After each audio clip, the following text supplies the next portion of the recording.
privilégio de poder te adorar. Desse tempo, Senhor Deus, onde nós juntamos as nossas vozes para declarar, Senhor Deus, o quanto nós te amamos, o quanto o Senhor é santo.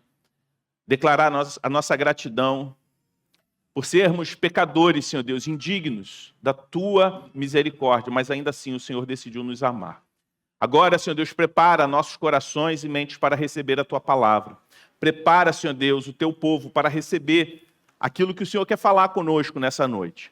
Que não venhamos estar distraídos ou preocupados com qualquer outra coisa, a não ser ouvir a tua voz. Essa é a nossa oração no nome de Jesus. Amém. Você pode se assentar? Queria, primeiramente, dar boas-vindas, você que está nos visitando nessa noite. Se você está aqui pela primeira vez, nós temos um presente para você, então não vá embora sem passar ali no balcão de conexão e retirar o seu presente. É uma alegria muito grande para nós, aqui da Igreja do Redentor, receber a sua visita nessa noite. Então, a gente fica muito feliz com a sua presença aqui hoje. Nós estamos já há alguns meses numa série de mensagens no livro de Atos, Igreja em Movimento. E eu convido você a deixar a sua Bíblia aberta no capítulo 9 do livro de Atos. E antes da gente ir para o texto, eu queria falar com vocês sobre uma história que eu ouvi há muitos anos atrás, sobre um homem que parecia estar perdido demais para ser transformado. Ele era envolvido com tráfico, era um homem violento, chegou a ser preso algumas vezes. E no seu último período na prisão, dentro da cadeia, ele ganhou de presente uma Bíblia, fruto do evangelismo que muitos irmãos nossos fazem. Nesse contexto, há pessoas presas, encarceradas. E ele zombava da Bíblia que ele recebeu. Ele zombava do trabalho missionário que muitos irmãos fazem dentro dos presídios. E aquela Bíblia que foi um presente para aquele homem se tornou um objeto para alimentar o seu vício. Ele arrancava as páginas, uma por uma, para enrolar o seu cigarro. E ele ria quando alguém falava de Jesus. Mas um dia, na escuridão da cela, antes de rasgar mais uma página, aquele homem decidiu ler o que estava escrito.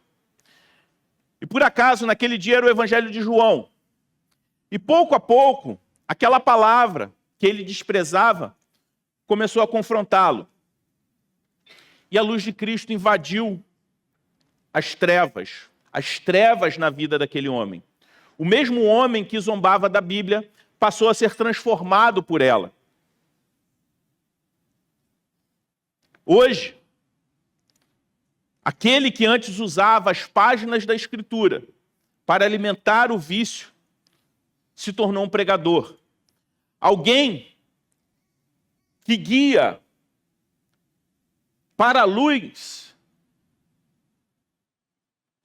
aqueles que hoje estão em trevas, assim como ele esteve no passado.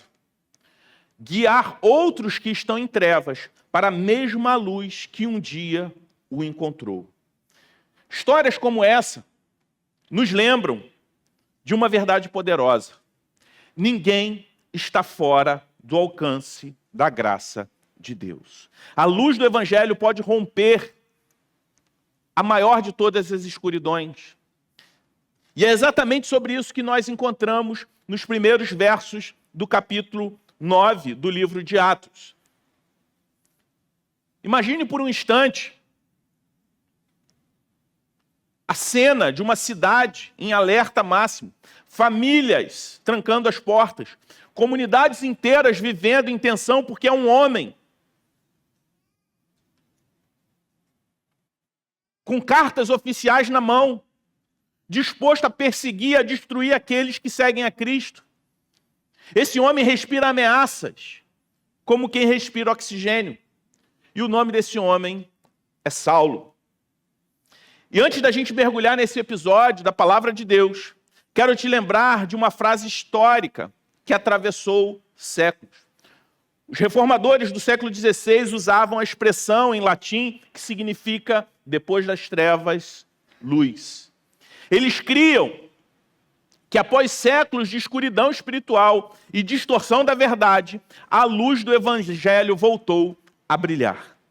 Essa frase não descreve apenas a reforma protestante, ela descreve também o que está narrado aqui no capítulo 9 de Atos. Ela descreve o que acontece na vida do cristão, porque todos nós, de uma forma ou de outra, já caminhamos em algum momento em trevas.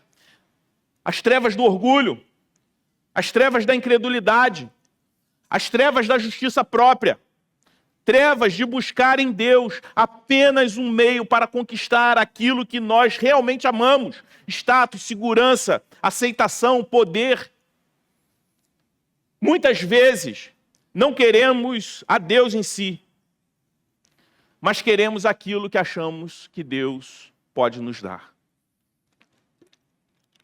E assim, sem perceber, estamos em trevas, mesmo quando pensamos estar em plena luz. Foi nesse estado que Saulo caminhava, um homem religioso, zeloso, respeitado, mas cego espiritualmente. E é nesse estado que Cristo o encontrou no caminho de Damasco. Aquele que respirava morte é surpreendido por uma luz mais forte que o sol do meio-dia. E o que veremos em Atos 9 é exatamente isso. Depois das trevas, luz. Esse é o título da nossa mensagem de hoje. É também um movimento central do texto. A luz de Cristo confronta Saulo, transforma a sua vida e o envia em missão. E essa história, a história de Saulo, também pode ser a sua história. Isso nos leva a uma pergunta. O que acontece quando Cristo interrompe a nossa jornada de autossuficiência? E nós veremos esses três movimentos claros nesse texto. Como a graça de Cristo nos confronta, como a graça de Cristo nos transforma e como a graça de Cristo nos envia. A minha oração é que no final dessa pregação, você venha perceber que a conversão de Saulo não é apenas uma história extraordinária de 2000 anos atrás. É um convite para que cada um de nós seja confrontado, transformado e enviado pelo poder de Jesus. Eu convido você a acompanhar a leitura do texto, Atos 9, versículo de 1 a 9. Assim diz a palavra de Deus. Saulo, respirando ainda ameaças e morte contra os discípulos do Senhor, dirigiu-se ao sumo sacerdote. E ele lhe pediu cartas para as sinagogas de Damasco, a fim de que, caso achasse alguns que eram do caminho, tanto homens como mulheres, os levasse presos para Jerusalém. Enquanto seguia pelo caminho, ao aproximar-se de Damasco, subitamente, uma luz do céu brilhou ao seu redor. Ele caiu por terra e ouviu uma voz que lhe dizia: Saulo, Saulo, por que você me persegue? Ele perguntou: quem é o Senhor? E a resposta foi: eu sou Jesus, a quem você persegue. Mas levante-se e entre na cidade, onde lhe dirão o que você deve fazer. Os homens que viajavam com Saulo pararam emudecidos, ouvindo a voz, mas não vendo ninguém. Então Saulo se levantou do chão e, abrindo os olhos, não podia ver. E, guiando-o pela mão, levaram-no para Damasco. Este esteve 3 dias sem ver, durante os quais nada comeu e nem bebeu. Vamos parar por aí por enquanto. E nesse texto, nós podemos ver um primeiro aspecto na conversão de Saulo. Como a graça de Cristo nos confronta. Se você olhar para esses 9 primeiros versículos, Saulo ele está no auge da sua fúria religiosa contra os cristãos. O texto diz que ele respirava ameaças de morte contra os discípulos de Jesus. Essa expressão é fortíssima. O texto fala como o respirar de Paulo fosse um sinônimo de odiar. O oxigênio de Saulo era a violência contra cristãos. Ele não se contentava em ser apenas um fariseu convicto. Ele queria ser um executor implacável contra os cristãos. E é interessante que essa realidade de Paulo ela é irônica. Saulo acreditava estar fazendo isso por Deus.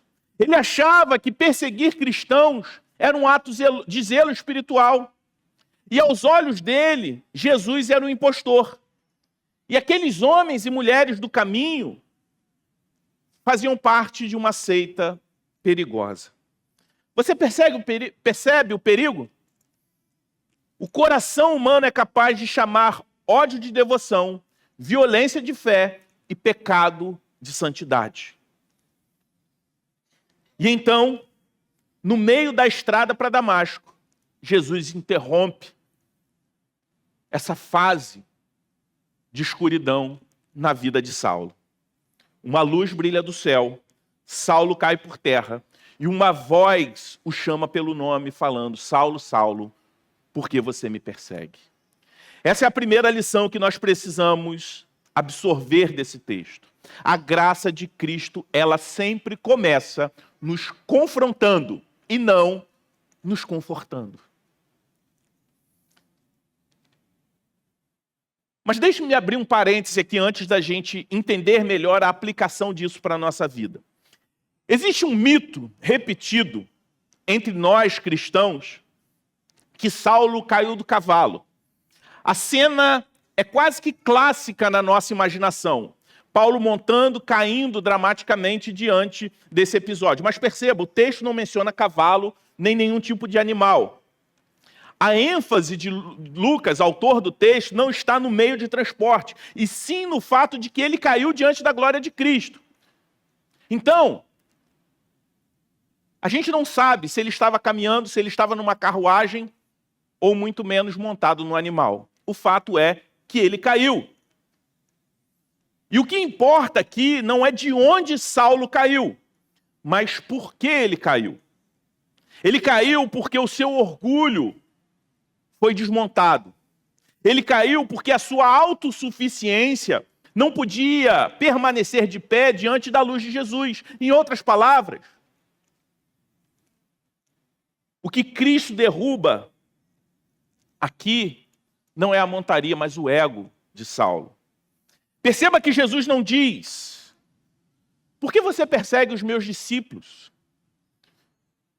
Mas Jesus diz: por que você me persegue? Em outras palavras, ferir a igreja de Cristo é ferir o próprio Cristo. Tocar no corpo é a mesma coisa que tocar na cabeça. Mas aqui também está algo profundamente consolador. Jesus se identifica de tal maneira com seu povo que qualquer agressão contra os discípulos de Jesus é uma agressão contra o próprio Senhor Jesus. Isso significa que se você é de Cristo, você nunca está sozinho. Quando você sofre uma injustiça por causa do Evangelho, Jesus toma aquilo como algo pessoal. Mas veja também o escândalo dessa graça. Jesus poderia ter destruído Saulo ali mesmo, fulminando como a luz. Ele tinha poder para isso, mas ao invés de aniquilar a Saulo, ele confronta aquele homem com uma pergunta.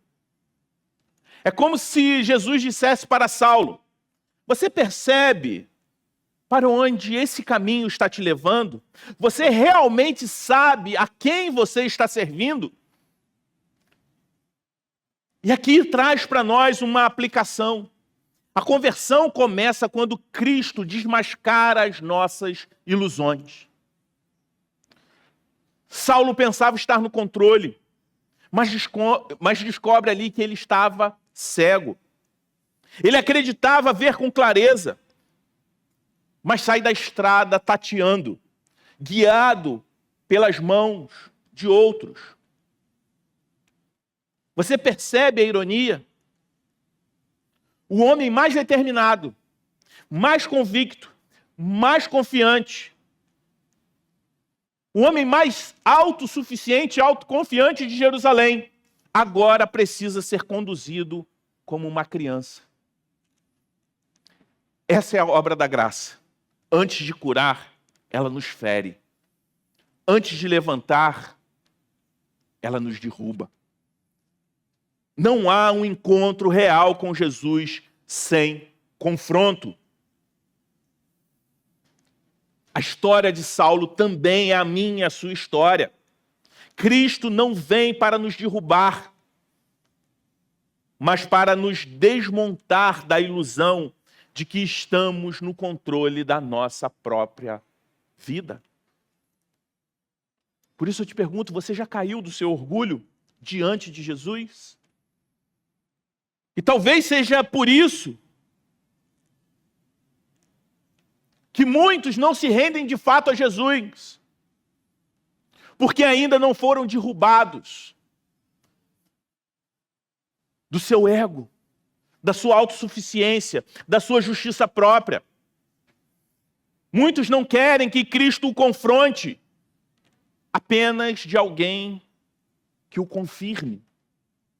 Querem um Salvador que os ajude a realizar seus planos e não um Senhor que os interrompa no caminho e diga: você está indo na direção errada. E eu pergunto a você, você já foi confrontado dessa forma? Já sentiu Jesus questionar sua autossuficiência? Talvez você nunca tenha respirado ameaças de morte contra os filhos de Deus, mas respira orgulho, controle, indiferença. A graça de Cristo continua perguntando: por que você vive dessa forma?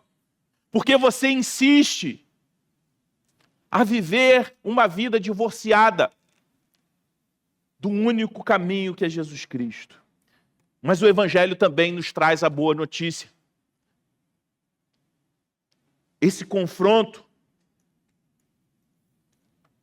da graça não é para nos destruir, mas é para nos salvar. É o choque da luz que primeiro nos cega, mas depois nos cura. É o confronto que humilha, mas também nos prepara para a verdadeira visão. E é isso que nós vamos ler a partir do versículo 10. Paulo é confrontado. E no primeiro momento, a luz, que é a sua salvação, o cega. Mas o texto continua quando diz assim: havia em Damasco um discípulo chamado Ananias. O Senhor lhe apareceu numa visão e disse: Ananias. Ao que ele respondeu: eis-me aqui, Senhor. Então o Senhor lhe disse: levante-se e vá à rua chamada direita, e na casa de Judas procure um homem de Tarso chamado Saulo. Ele está orando, e numa visão viu entrar um homem chamado Ananias, e impor-lhe as mãos para recuperar-se a vista. Ananias, porém, respondeu: Senhor, de muitos tenho ouvido a respeito desse homem. Quanto mal tem feito os teus santos em Jerusalém. E aqui em Damasco ele tem autorização dos principais sacerdotes para prender todos os que invocam o teu nome. Mas o Senhor disse a Ananias: vá, porque este é para mim um instrumento escolhido, para levar o meu nome diante dos gentios e reis, bem como diante dos filhos de Israel. Pois eu mesmo vou mostrar a ele quanto deve sofrer pelo meu nome. Então Ananias foi, entrando na casa, impôs as mãos sobre Saulo, dizendo: Saulo, irmão do Senhor Jesus, que apareceu a você no caminho para cá, me enviou para que você volte a ver e fique cheio do Espírito Santo. Imediatamente caíram dos olhos de Saulo umas coisas parecidas com escamas, e ele voltou a ver. A seguir, levantou-se e foi batizado, e depois de comer, sentiu-se fortalecido. Saulo permaneceu alguns dias com os discípulos em Damasco, e logo, nas sinagogas, proclamava Jesus, afirmando que ele é o Filho de Deus. Todos os que ouviam Saulo estavam atônitos e diziam: não é este o que exterminava em Jerusalém os que invocam o nome de Jesus e veio para cá precisamente para prender e levá-los aos principais sacerdotes? Saulo, porém, mais e mais se fortalecia e confundia os judeus que moravam em Damasco, demonstrando que Jesus é o Cristo. Nessa segunda parte do texto, nós podemos ver como a graça de Cristo nos transforma. A mesma graça que no primeiro momento nos confronta, ela nos transforma. Se a primeira parte do texto, nós vemos Saulo sendo derrubado e confrontado, agora vemos a graça de Cristo reconstruindo a sua vida. É como se a ovelha ali estivesse sendo resgatada pelo seu pastor. A velha estrutura fosse demolida para que uma nova estrutura fosse erguida. O cenário muda para Damasco, onde aparece um personagem improvável, um homem chamado Ananias. Não sabemos muito sobre esse homem. Provavelmente um discípulo comum, sem títulos, sem notoriedade. Mas é a ele que o Senhor dá uma ordem surpreendente. Quando ele diz, vá até a Saulo, impõe as mãos sobre ele e ore para que ele volte a ver. Tente imaginar a reação de Ananias. Em outras palavras, aquele homem responde, como nós vemos no versículo 13, Senhor, o Senhor tem certeza do que o Senhor está me pedindo? Esse homem é um assassino. Ele veio aqui justamente para prender a gente. E o Senhor quer que eu vá até ele e o chame de irmão. A ironia aqui é tremenda. Jesus escolhe o perseguidor mais violento para ser o pregador mais apaixonado. E envia um discípulo comum que era alvo da perseguição daquele homem.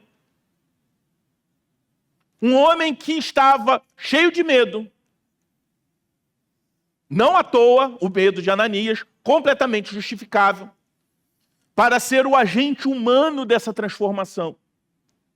Isso nos mostra que a graça de Cristo é radicalmente transformadora, tanto para quem a recebe, quanto para quem obedece. E a transformação de Saulo aqui é profunda. Note alguns detalhes. Ele entra cego e sai dali com uma nova visão. Ele chega cheio de ódio, mas sai batizado em nome de Jesus.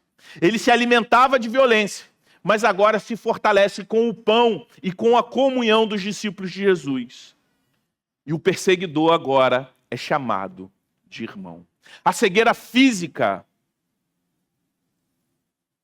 de Saulo, logo em seguida a sua cura, onde coisas como escamas caem dos seus olhos, é uma representação visível de uma obra invisível de Deus na vida de Saulo. O que nós vemos aqui não é uma simples reforma de comportamento, é nova criação. É como o próprio Paulo vai dizer, anos depois, lá em 2 Coríntios 5,17, se alguém está em Cristo, nova criatura é. E perceba, a transformação espiritual e interior também tem um desdobramento comunitário. A primeira coisa que Saulo experimenta como novo discípulo de Jesus é ser acolhido pela igreja que antes ele mesmo queria destruir. Saulo é acolhido por aquelas pessoas que ele desejava antes prender e até mesmo matar. Ele não vê apenas Jesus, mas ele passa a ver os cristãos de uma nova maneira. O inimigo vira família. Isso nos lembra que ninguém pode dizer, eu tenho Jesus, mas eu não preciso da igreja. A conversão verdadeira sempre nos insere no corpo de Cristo. Imediatamente Saulo começa a pregar nas sinagogas, como nós vemos no versículo 20. Pense nisso. O homem que via Jesus como um impostor, agora proclama publicamente: ele é o Filho de Deus. A transformação é tão drástica que as pessoas ficam atônitas. No verso 21, nós vemos o texto dizendo que as pessoas perguntavam: não é esse o homem que perseguia em Jerusalém aqueles que invocam o nome de Jesus? E esse é o poder da graça: tornar o inimigo em testemunha, o opressor em proclamador, o religioso orgulhoso em um servo humilde. Isso traz uma aplicação poderosa para mim e para você. A conversão verdadeira não é apenas abandonar o pecado, mas abraçar uma nova missão. Jesus não apenas nos tira da escuridão, ele nos envia como portadores da sua luz. Você percebe como isso atinge a nossa vida de forma prática? Quantos de nós tratam a fé como uma espécie de seguro de vida espiritual? Eu entrego meu coração a Jesus para não ir para o inferno, mas eu sigo vivendo da forma como eu sempre vivi. A minha agenda, as minhas prioridades, nada muda. Não foi assim com Saulo. Encontrar com Cristo significou uma reconfiguração de toda a sua identidade, das suas prioridades, da forma como ele se relaciona com os outros. E a pergunta inevitável para mim e para você é: o que a graça de Cristo transformou em mim e em você? Transformou a sua agenda? Transformou o seu casamento? As suas finanças? As suas ambições? O seu olhar para os outros? Tudo isso foi tocado? Ou você apenas acrescentou ir à igreja na sua lista semanal? Mas o centro da sua existência continua sendo você mesmo. A verdadeira conversão tira o eu do centro orientador da nossa vida e coloca Cristo. Quando Cristo vira o centro orientador da minha vida e não eu mesmo, não o meu ego, isso transforma a forma como eu me relaciono com o próximo, a forma como eu me relaciono comigo mesmo, como eu vejo a vida, como eu me relaciono com os bens materiais, com o trabalho, com o lazer, a forma como eu gasto o meu dinheiro, porque eu não busco mais satisfação em nada disso. Quando Cristo é o centro orientador da minha vida e não simplesmente apenas uma caixinha no meu checklist, não apenas mais uma área na minha vida, e o culto se transforma em mais uma coisa a ser acrescentada na minha lista semanal. Tudo muda. Por isso o domingo é emblemático para nós cristãos. O dia do Senhor, como o primeiro dia da semana, não sendo apenas o começo, mas aponta para a prioridade que Cristo deve ter nas nossas vidas. Como Ele deve ser o centro orientador de tudo, e não simplesmente apenas mais um checklist dentre muitos da minha existência. A graça que salva é a mesma graça que transforma. Não é possível ter Cristo como Salvador sem tê-lo como Senhor. É sobre isso que nós vemos nesse texto. Voltando ao texto, vamos ler a partir do versículo 23, quando a palavra de Deus diz assim: decorridos muitos dias, os judeus resolveram matar Saulo. Mas ele ficou sabendo do plano deles. Dia e noite guardavam também os portões da cidade para o matar. Mas os discípulos de Saulo tomaram-no de noite e, colocando-o num cesto, desceram-no pela muralha. Quando chegou a Jerusalém, Saulo procurou juntar-se aos discípulos de Jesus, Porém, todos tinham medo dele, não acreditando que ele fosse discípulo. Mas Barnabé, tomando-o consigo, levou-os aos apóstolos. Contou-lhes como Saulo tinha visto o Senhor no caminho e que o Senhor tinha falado com ele. Também contou como em Damasco Saulo tinha pregado ousadamente em nome de Jesus. E Saulo ficou com eles em Jerusalém, entrando e saindo, pregando ousadamente em nome do Senhor. Falava e discutia com os helenistas, mas eles procuravam matá-lo. Quando isso chegou ao conhecimento dos irmãos, levaram Saulo até Cesareia e dali o enviaram para Tarso. Assim, a igreja tinha paz por toda a Judéia, Galiléia e Samaria, edificando-se no temor do Senhor e no consolo do Espírito Santo, crescia em número. Essa mesma graça que nos confronta, que nos transforma, é a graça que nos envia. Se no início do capítulo nós vemos Saulo respirando ameaças contra os discípulos de Jesus, agora nós vemos Paulo respirando paz. É o que está escrito no versículo 31.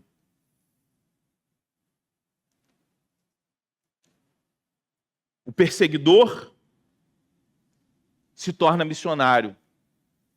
A ameaça se torna consolação. Mas repare, essa transformação, essa transição de perseguidor a missionário, de ameaça a consolação, ela não acontece sem resistência, sem oposição, sem riscos. Logo após começar a pregar nas sinagogas, Saulo experimenta na pele aquilo que ele mesmo havia feito contra os outros: perseguição violenta. O texto diz que, decorrido muitos dias, os judeus decidiram matá-lo. Em Damasco, ele precisa ser transportado, ser descido num cesto pelas muralhas da cidade para escapar da morte. O caçador vira caça. Aqui é uma verdade desconfortável para todos nós.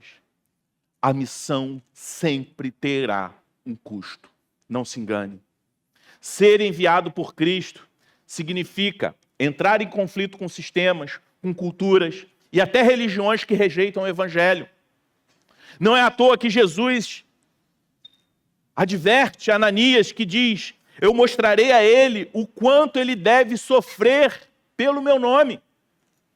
Como está escrito lá no verso 16. O chamado não era para uma vida confortável. O chamado era para uma vida de testemunho sacrificial. Depois Saulo vai até Jerusalém. E mais uma vez ele enfrenta oposição. Agora, além da oposição, ele enfrenta também a desconfiança da própria igreja. Naturalmente. Quem não desconfiaria? No primeiro momento, os discípulos não acreditam na sua conversão, como está escrito no verso 26. E aqui entra em cena Barnabé. Ele se coloca ao lado de Saulo. Apresenta Saulo aos apóstolos. Dá testemunho da sua transformação.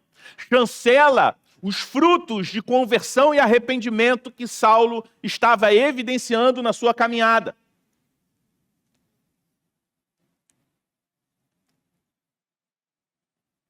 Barnabé é o exemplo daquele irmão que aposta na graça, que acredita na obra de Cristo, mesmo quando todos duvidam.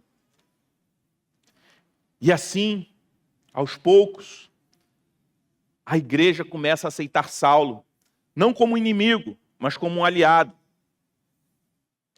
E Saulo continua pregando ousadamente. Agora em Jerusalém, até que Ele precisa então ser enviado novamente para não ser morto. E Paulo começa a sua trajetória como um discípulo de Jesus, como um missionário, o apóstolo levantado por Deus para levar o evangelho também aos gentios. Note essa ironia. Um homem que queria prender cristãos, agora ele é protegido pelos cristãos. O perseguidor é sustentado pelo corpo que antes ele tentava destruir. Isso é missão. Missão não é um projeto individual de heróis solitários, mas a vida de alguém que depende da igreja e serve junto com alegria. Serve junto com a igreja. E serve com alegria não porque a vida não impõe dificuldades, perseguição, pelo contrário, nós vemos aqui, mas serve com alegria porque está junto daqueles que igualmente foram alcançados pela graça de Deus. Não existe vida missionária descolada da vida eclesiástica, da vida em meio à igreja de Cristo. O resultado final é surpreendente. O texto diz que a igreja tinha paz por toda a Judéia, Galiléia e Samaria. Que a igreja foi sendo edificada e andando no temor do Senhor e no conforto do Espírito Santo. E ela crescia, mesmo em meio à perseguição e à oposição. Aqui vale já corrigir outro mito. Provavelmente, durante essa pregação, cometi vários atos falhos chamando Saulo de Paulo. E, de fato, se trata da mesma pessoa. Muita gente pensa que Deus mudou o nome de Saulo. A gente vai ver isso um pouco mais para frente, no capítulo 13.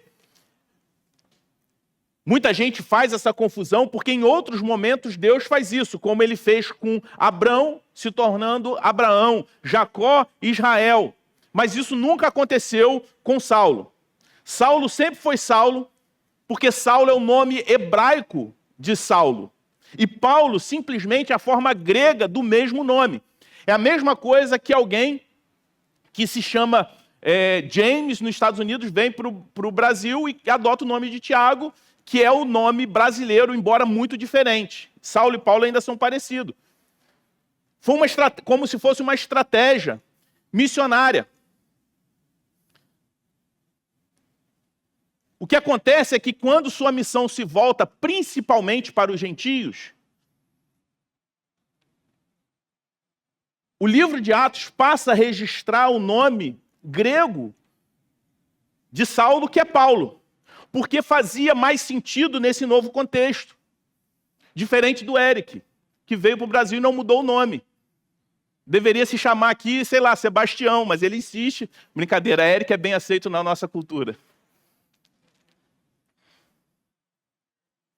Eric, desculpa. Já sei que muita gente vai chamar ele de Sebastião a partir de hoje. Tião. Não, já ganhou até o apelido, né? Barry Hill, mas para ele tá mais difícil. Que Eric brasileiro tem um monte, mas Barry não tem muito, não. Vamos arrumar um nome brasileiro para o Barry. Bento, pode ser? Já estou arrumando nome para todo mundo, para os americanos da nossa igreja. Não foi Deus impondo um novo nome, mas Saulo assumindo a melhor forma de se apresentar para alcançar outros com o evangelho. Essa é a graça que nos envia. Às vezes, ela muda até a forma como nós queremos ser chamados. Até a forma como nós queremos ser chamados precisa ser ajustada para que Cristo seja conhecido em nós. Perceba a dinâmica. A perseguição não freou a missão de Deus. A desconfiança não anulou o chamado de Deus. E o sofrimento e a perseguição não impediram a multiplicação da igreja. Porque a missão não depende de força humana, mas do Espírito Santo. É o Espírito que envia, é o Espírito que sustenta, é o Espírito quem abre as portas, que fecha portas, e é o Espírito que dá o fruto.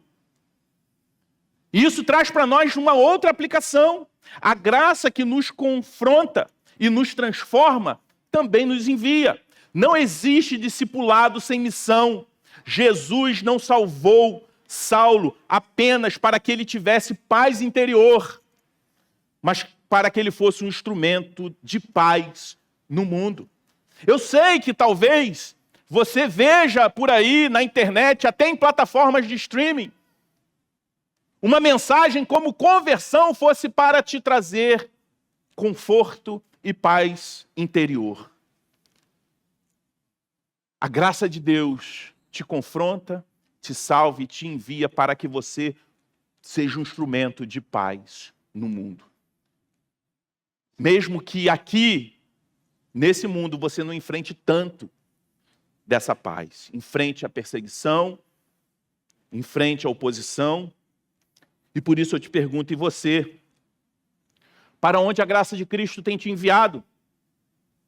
Talvez não seja para pregar em sinagogas, mas para viver com ousadia na sua família, no seu trabalho, na sua vizinhança.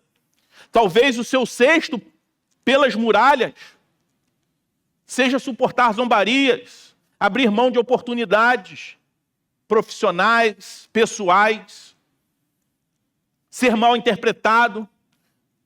Talvez o seu Barnabé seja aquele irmão que te encoraja quando você mesmo duvida. Mas a lógica é a mesma. Todo cristão é enviado, é comissionado. O Evangelho não nos deixa parados. Ele nos coloca em movimento. No fim, o homem que queria sufocar a igreja se torna um instrumento para o seu crescimento. Olha que ironia. Mais uma vez, o perseguidor vira proclamador e a paz da igreja é fruto da obra daquele que antes respirava a morte contra ela. Essa é a inversão radical da graça. Isso nos ensina algo precioso. Conversão verdadeira não é só ganhar uma nova identidade em Cristo, mas também viver de modo que essa identidade seja uma ponte para alcançar outros que ainda estão cegos. Por isso você deve se perguntar o que você está disposto a ajustar na sua vida para que Cristo seja visto mais claramente através de você. Quando lemos Atos 9, é fácil se impressionar com a história de Saulo. Uma luz do céu, uma voz poderosa, uma experiência sobrenatural, uma transformação radical. Parece algo distante, quase que cinematográfico. Mas não se engane, essa não é apenas a história do apóstolo Paulo, é a história de todo cristão. Porque, no fundo, a conversão de Saulo é um retrato em alta definição do que o Evangelho faz em cada um de nós. Ele nos encontra no caminho da autossuficiência, nos confronta com a realidade do nosso pecado, nos transforma em uma nova criatura e nos envia em missão. A luz de Cristo não veio apenas para Saulo, mas para todos aqueles que ainda estão na escuridão, todos os filhos eleitos de Deus que ainda estão na escuridão. Talvez você pense, eu nunca persegui um cristão, eu nunca respirei ódio como Saulo respirava. É verdade, mas talvez você respire outra coisa. Orgulho, ambição, indiferença, amor ao dinheiro, desejo de controle. E o mesmo Cristo que interrompeu Saulo, continua interrompendo a nós. Ele continua perguntando, por que você vive assim?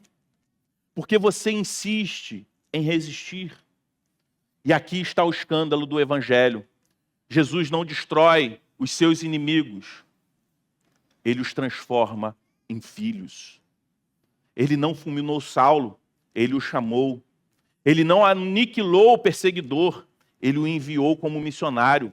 Essa é a boa notícia do Evangelho. Deus não nos trata como nós merecemos.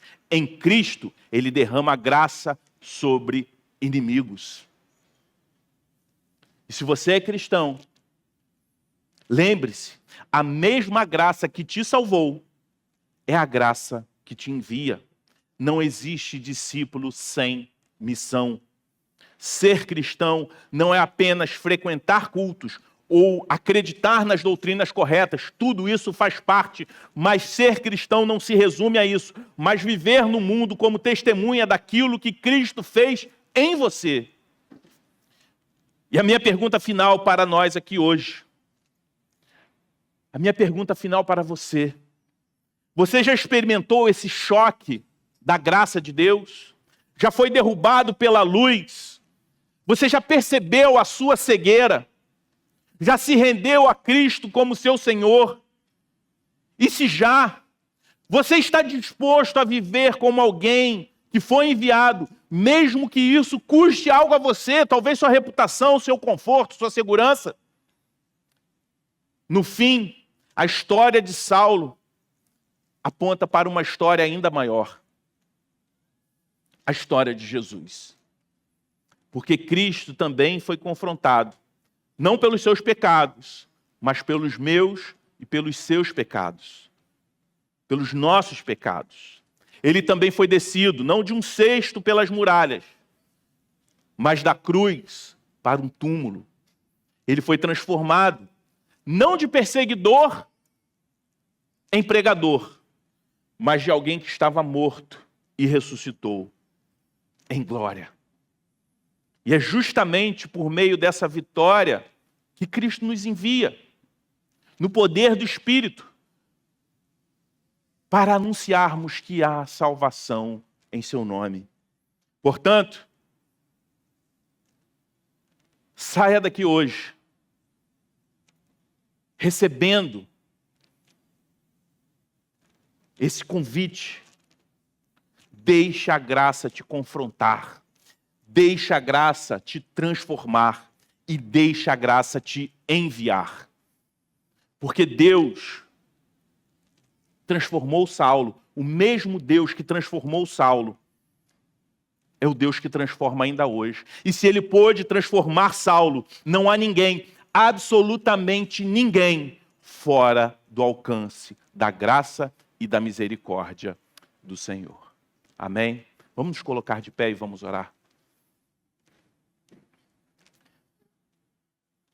Deus Santo, obrigado, Senhor Deus, pela mensagem do Teu Evangelho, a mensagem da Tua graça, que nos alcança, que no primeiro momento nos fere, mas é a mesma mensagem que nos cura. Assim como a luz do Senhor cegou a Saulo para que ele pudesse ter nova visão, que o Senhor renove a visão dos Teus filhos e filhas aqui hoje, para que possamos viver como missionários ao mundo. Se há pessoas aqui que ainda não conhecem dessa graça, que eles possam cair do seu ego, que eles possam ser derrubados da sua autossuficiência e ter um encontro transformador, confrontador, transformador, Senhor Deus, assim como Saulo teve. Obrigado, Senhor Deus, por essa graça que alcançou a Saulo.